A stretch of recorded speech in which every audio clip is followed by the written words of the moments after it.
I'm 82 years old, and I'm sitting in my car in the cemetery parking lot with a photo album on my lap that still smells like basement dust. The cover's split at the corner, and the plastic sleeves stick together when I try to open them, like they don't want to show me what's inside. I've got an envelope too, already addressed, already stamped, and my hand keeps rubbing the edge of it the way I used to rub a worry stone. I'm ashamed to say this out loud, but I spent most of my life treating love like it was something I could schedule. I kept saying later like it was a real place I could get to. And there's one sentence I said on an ordinary day, just one sentence. That explains why I'm alone now. Before I get out of this car, I'm going to tell you exactly what that sentence was and what it cost. Tomorrow morning, I turn in the keys to my house, not because I want to, because my knees don't do stairs anymore, and my daughter's name isn't on any emergency contact form, and the moving company doesn't wait for a man to finish grieving. And that's what why now looks like at 82. A clipboard, a deadline, a quiet little shove off the edge of your own life. The graveyard gate is open, and the wind keeps making that thin metallic sound against the sign, like a loose spoon tapping a cup. I notice sounds like that now. When you're young, you don't hear much. You're inside your own head all the time. I used to be proud of how busy I was. Busy was my uniform, and if you've ever said, "I'll get to it," and felt relieved, you know what I mean. Relief can be a warning and still feel like relief. The photo album is heavier than it should be for a thing made of paper. Maybe it's not the paper. Maybe it's everything I didn't say packed in between the pictures. I'm going to back up, but not the way people do when they want to sound wise. Just the way memory actually comes. In pieces, in smells, in small, stupid details that have no mercy. I met my wife, Linda, at a hardware store. She was standing in front of a wall of paint chips like it was a library, taking her time. I was there for bolts. I always needed bolts. Not because we had so much to fix, but because I liked having a reason to leave the house for an hour. That's the first small truth. I didn't leave because they were unbearable. I left because I didn't know how to sit still inside a good thing without feeling like I owed it something. Linda had hair that never stayed where she put it. A few strands always got loose, and she'd push them back with the side of her wrist like she didn't want paint on her fingers. She asked me which white looked less like a landlord did it.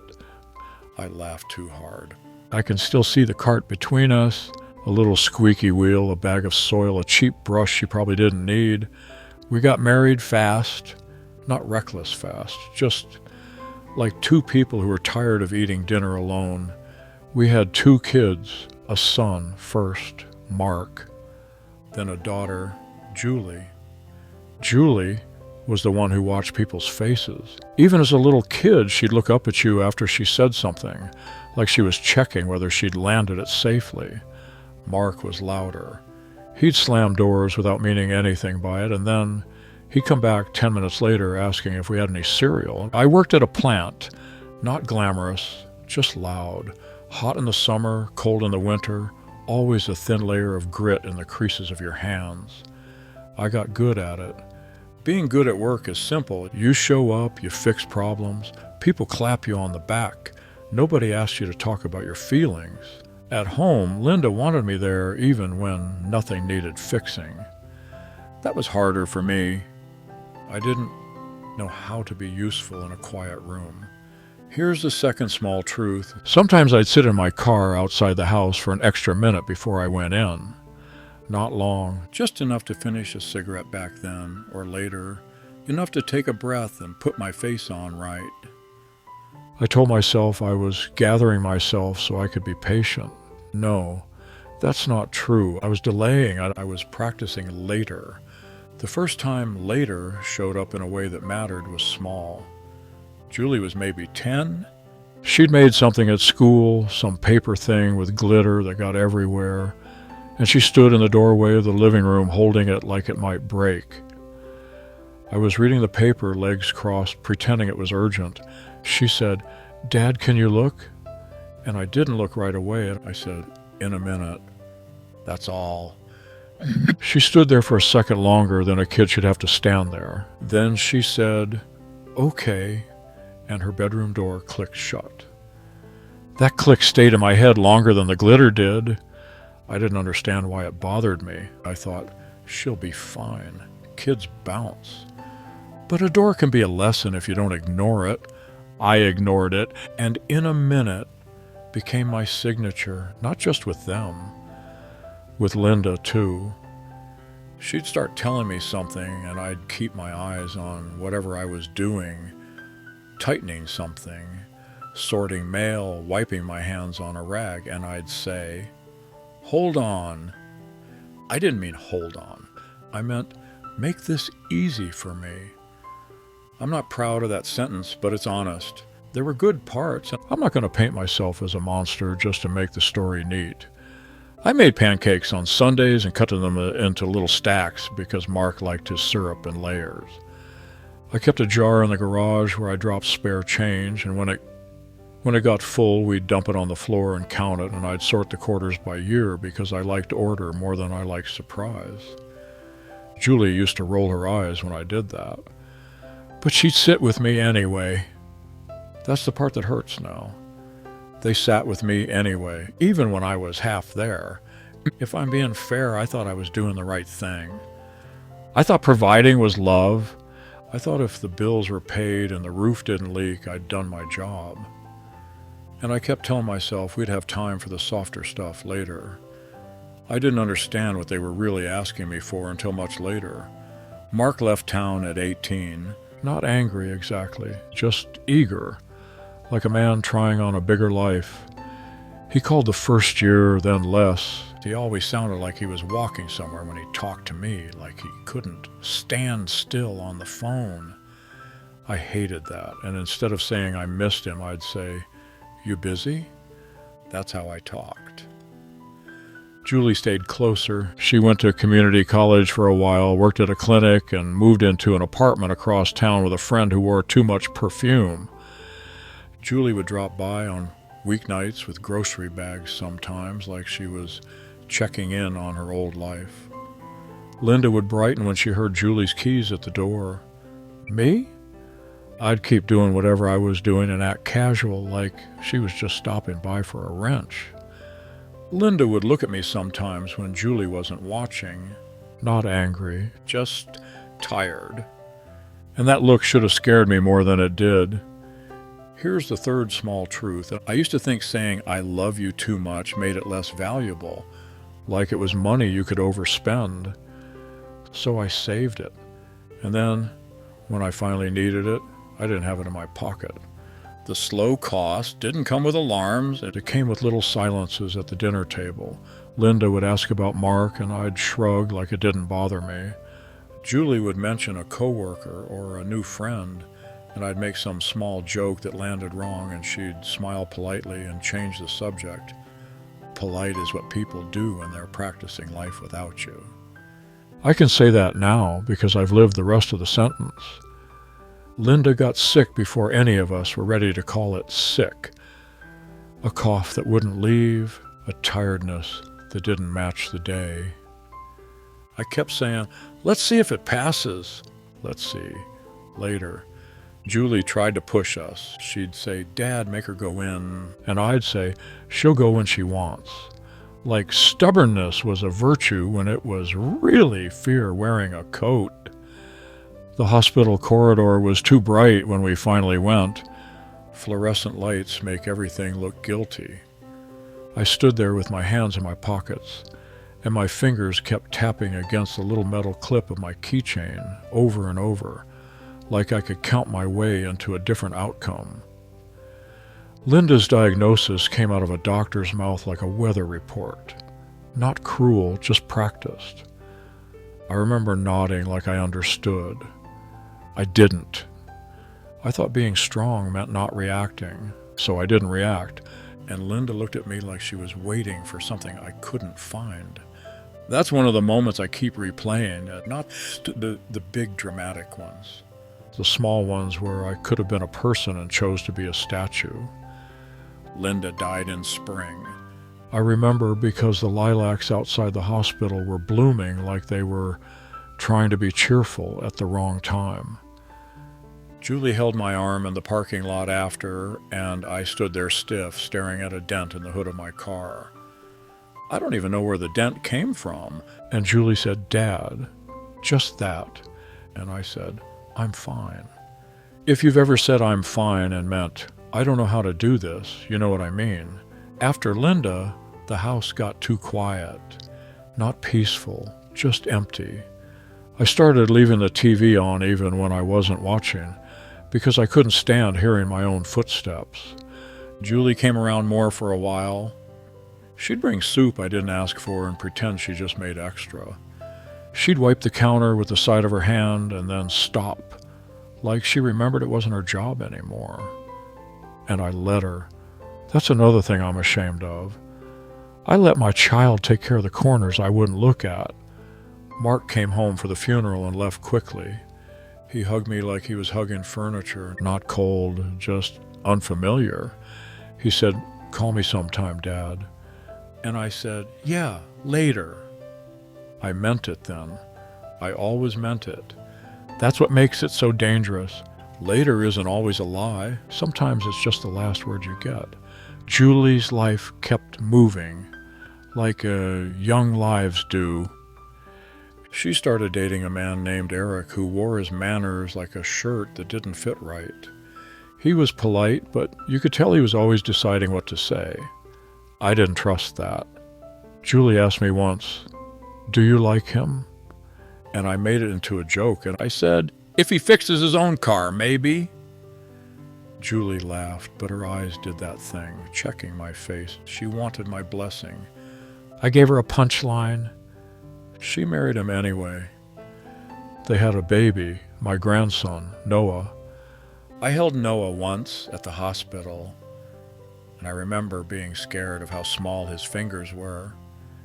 He grabbed my thumb and wouldn't let go. It was the most direct affection I'd felt in years. And do you know what I did? And I handed him back too soon because I thought I was holding him wrong. I can still see Julie's face, and not angry, just the same tired look Linda used to have. I told myself I'd do better later. Here's where the story starts tightening, whether I want it to or not. Because the worst moment wasn't the day Linda died, and it came after. It came on a day that didn't look like anything, a normal day. I'd taken on extra hours at work again, even though I didn't need the money anymore. It felt good to be needed somewhere that didn't ask questions. Julie called me in the late afternoon. I know the time because I'm the kind of man who writes things down and then ignores what he wrote. 4:47. Her name came up on my phone, and I was in the middle of fixing a cabinet hinge in the break room at the plant. Not my job, but I liked being the guy who had a screwdriver when someone else didn't. My hands are greasy. I remember wiping them on a paper towel and seeing the gray streaks like graphite. The phone buzzed again, and I looked at it like it was an interruption, not a person. That's the honest part. I thought, I'll call her back when I'm done. Later, I answered on the third ring. Not because I suddenly got wise, but because one of the guys looked at me like, "Are you going to take that?" I put the phone to my ear and said, "Hey, kiddo." Julie didn't say hello the way she usually did. She said, "Dad, are you home?" And I said, "No, I'm at work. What's going on?"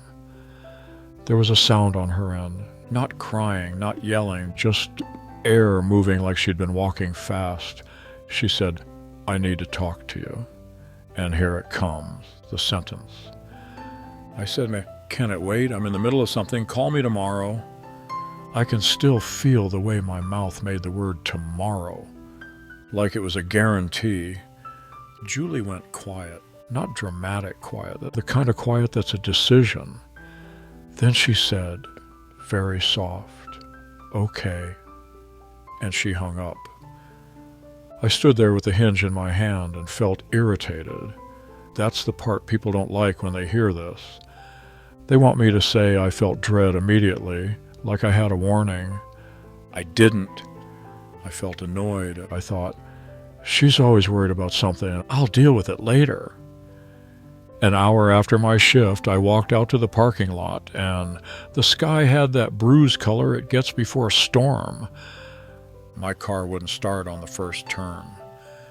That made me angrier than it should have. I muttered to myself, hit the steering wheel once, and then it started like nothing happened.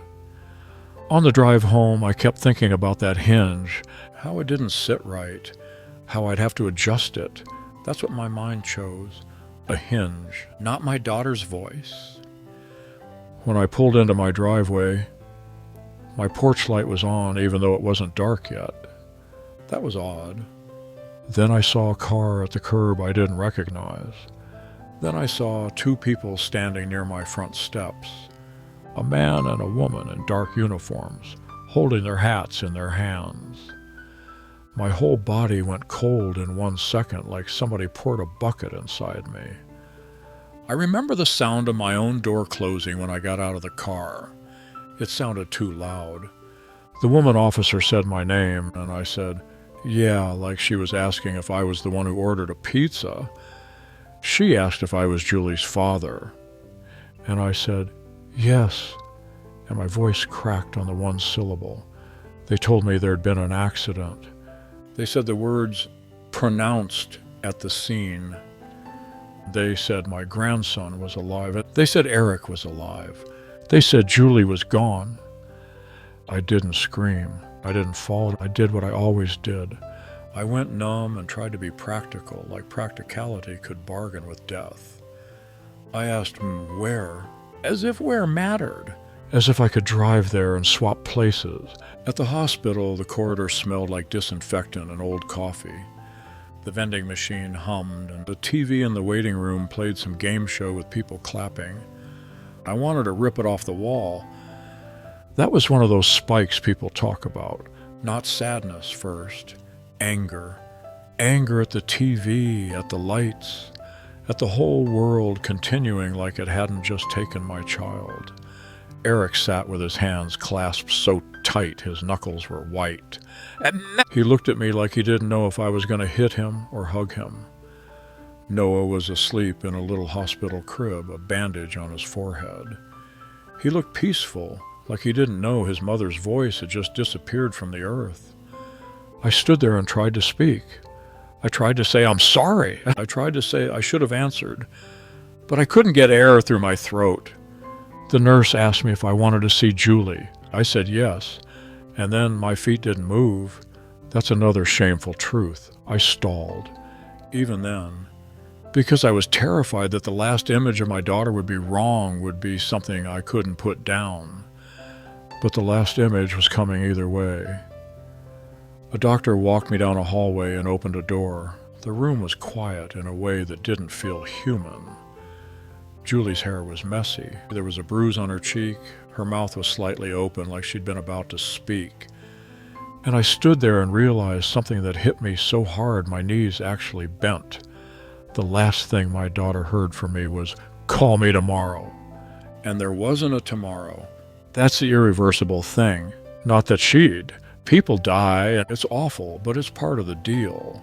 The irreversible thing is that I can't go back and change what my voice sounded like in her ear when she needed me. I can't change the weight of that okay before she hung up. I put my hand on her arm. It was cold, and I said out loud in that quiet room, I'm here, as if being late still counted as being there. After Julie, things got complicated in the way grief often does. Eric didn't blame me, not directly, but I could feel his distance like weather. He moved with Noah to be closer to his own parents. I told myself I understood. I told myself, later I'll visit, later I'll build a relationship. Mark called when he heard.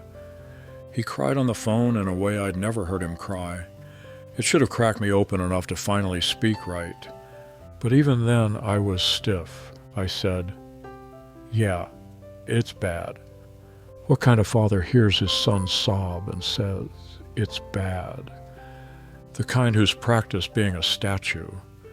Mark died 3 years after Julie. A heart problem, nobody caught it. He was 45 and he left behind a few boxes of things that got mailed to me because technically I was the closest blood. I opened those boxes in my garage standing up because sitting down felt like surrender. Inside one was a small notebook with his handwriting. Not a journal, just lists. Places he wanted to go, things he wanted to fix. On the last page there was one line, "Call Dad, don't wait."